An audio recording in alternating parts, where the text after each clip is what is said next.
यहाँ दूसरे पद में क्या है देखते हैं।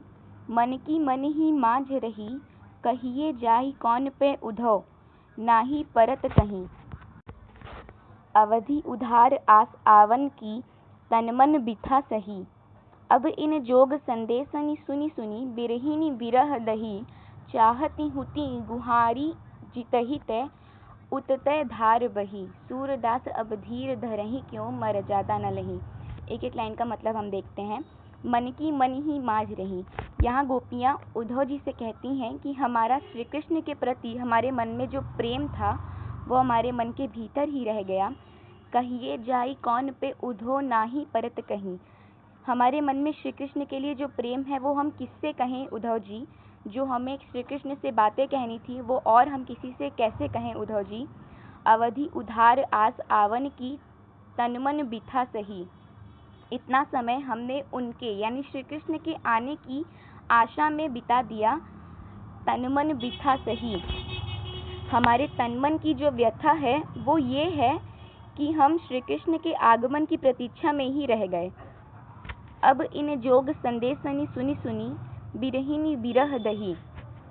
और अब जो ये योग का संदेश लेकर उद्धव जी आप हमारे समक्ष आए हैं, उसे सुनकर बिरहिनी बिरह दही, यहाँ बिरहिनी का अर्थ होता है वियोग में जीने वाली और बिरह दही का अर्थ होता है विरह की आग में जल रही। तो इस पूरी लाइन का मतलब ये हुआ कि अब ये जो योग का संदेश लेकर उद्धव जी आप हमारे समक्ष आए हैं, इन्हें सुनकर हमारी वियोग की पीड़ा और जल उठी है। चाहती हुती गुहारी, जितहि ते उतते धार बही। जहाँ से हमें आशा थी यानी जहाँ से हम श्री कृष्ण के आने की गुहार लगाते थे, अब वहीं से योग की धार बहने लगी। यहाँ गोपियाँ कह रही हैं कि हमें तो हरि के आने की प्रतीक्षा थी, हमें भगवान श्री कृष्ण के आने की प्रतीक्षा थी। वो तो नहीं आए परंतु उनकी तरफ से सहसा ही मर्यादा और ये योग की धार बहने लगी। सूरदास अब धीर धरहि, क्यों मर्यादा न लही। अब सूरदास जी से गोपियाँ क्या कह रही हैं कि हम धैर्य धरे क्यों, हम धैर्य क्यों धारण करें जब भगवान श्री कृष्ण ने ही मर्यादा नहीं रखी। किसकी मर्यादा नहीं रखी?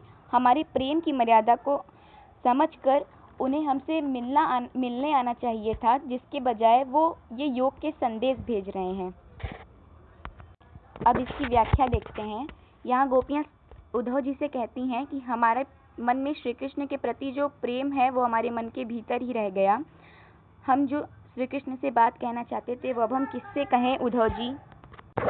इतना समय हमने उनके आने की यानी श्री कृष्ण के आने की आशा में बिता दिया। हमारे तन मन की जो व्यथा है वो ये है कि उनके आगमन की प्रतीक्षा में ही हम रह गए।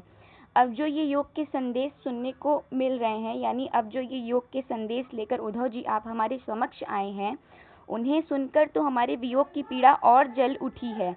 जहाँ से हमें श्री कृष्ण के आने की आशा थी यानी जहाँ से हम श्री कृष्ण के आने की गुहारें लगाए करते थे, अब वहीं से ये योग की धारा बहने लगी है। हमें तो हरि के आने की प्रतीक्षा थी, भगवान श्री कृष्ण के आने की प्रतीक्षा थी।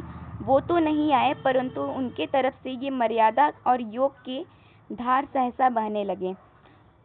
सूरदास जी से गोपियाँ कहती हैं कि हम धैर्य क्यों धरें, हम धैर्य क्यों धारण करें जब श्री कृष्ण ने ही हमारे प्रेम की मर्यादा नहीं रखी।